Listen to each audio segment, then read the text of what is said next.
Qué admirable, Señor, es tu poder. Lucas, evangelista, nos ha dejado estos dos escritos, el libro de los Hechos de los Apóstoles y su Evangelio.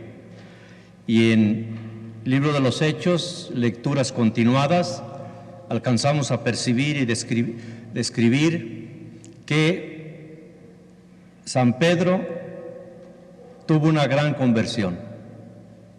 Y en el nombre de Jesucristo, ayer escuchamos, viene la curación de un paralítico y ahora San Pedro hace otro discurso.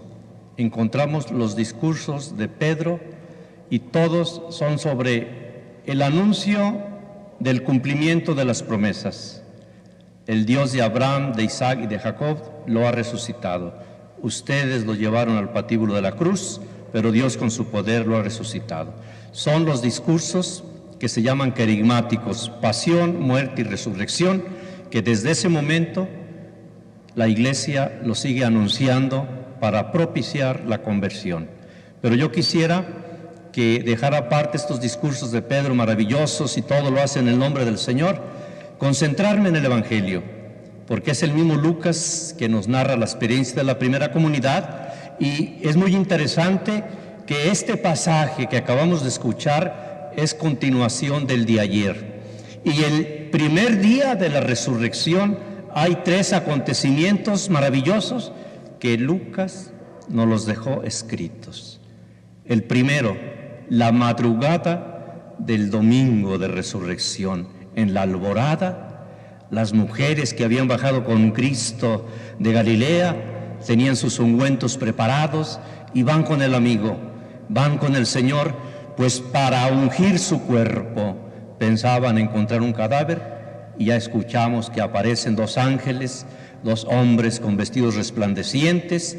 ¿Por qué buscan entre los muertos al que está vivo? No está aquí, ha resucitado.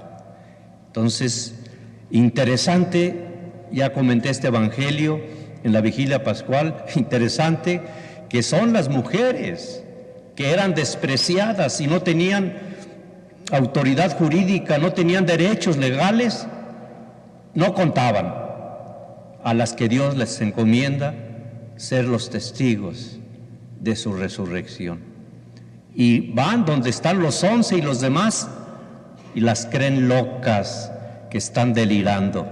Pero en esa mañana, un detalle que el Señor me concedió, pues escudriñando las Escrituras, entender, Pedro, por sí o por no, dijo, bueno, yo voy a ir a asomarme. Y Pedro en la madrugada va solito y dice que se asomó al sepulcro y regresó admirado, pero no dijo nada a los demás. ¿Qué pasó? Nos los dice Lucas al mediodía, al caer la tarde de ese domingo. Entonces, el Señor hasta aquí no se ha aparecido. Los testigos vieron el sepulcro vacío, pero se pudieron haber robado el cuerpo del Señor. ¿Dónde lo han puesto? Incluso dice María Magdalena. Entonces, el Señor, ante los discípulos afligidos, el evangelio de ayer, que somos nosotros, que vamos por la vida desilusionados del mismo Cristo. Nosotros esperábamos que Él nos liberara, pero ya pasaron 3 días. Sí, unas mujeres contaron que fueron al sepulcro y que estaba vacío, pero hasta ahí. Y el Señor se acerca al que está desanimado, desalentado, con crisis, con problemas en la vida, y es el Señor que los evangeliza, los catequiza, y ahí viene primero, importantísimo, el anuncio de la buena nueva.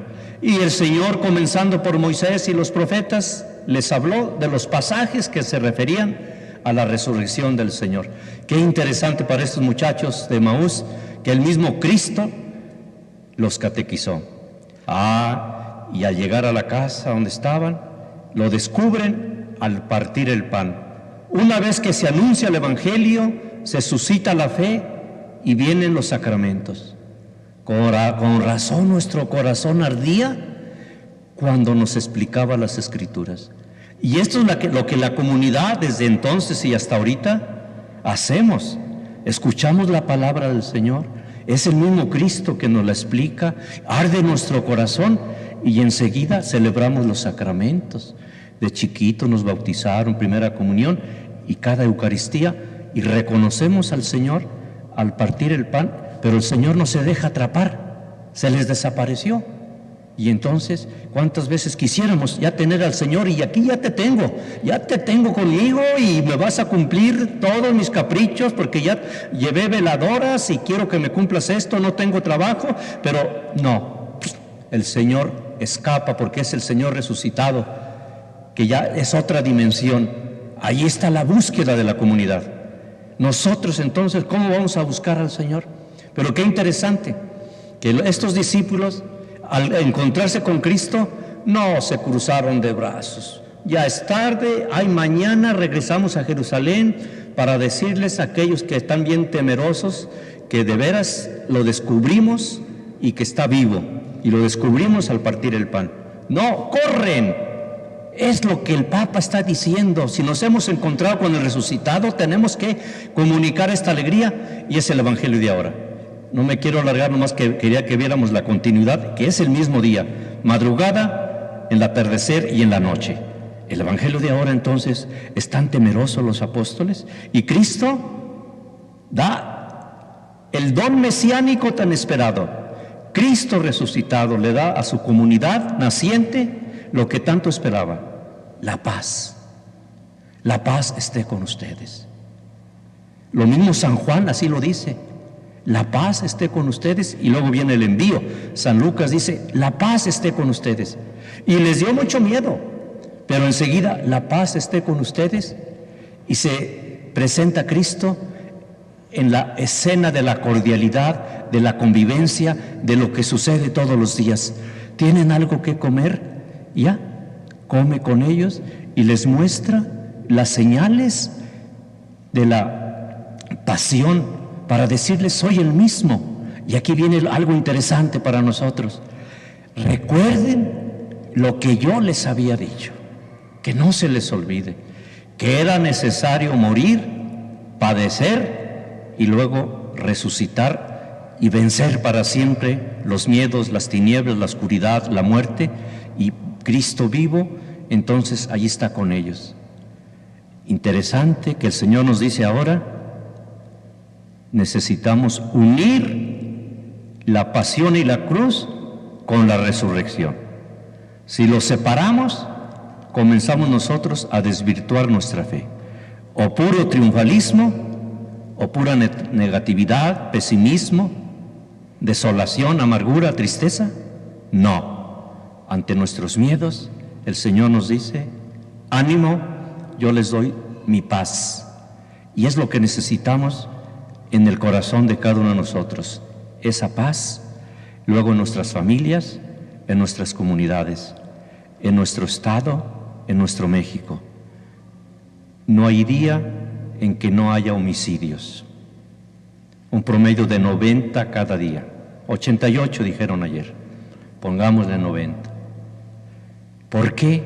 Si somos bautizados, los que andan asesinando fueron bautizados un día, no tuvieron la experiencia de Cristo, su fe no caminó, no avanzó, y entonces ya el quitar la vida a una persona es como normal, natural, y a veces nosotros nos vamos acostumbrando a eso.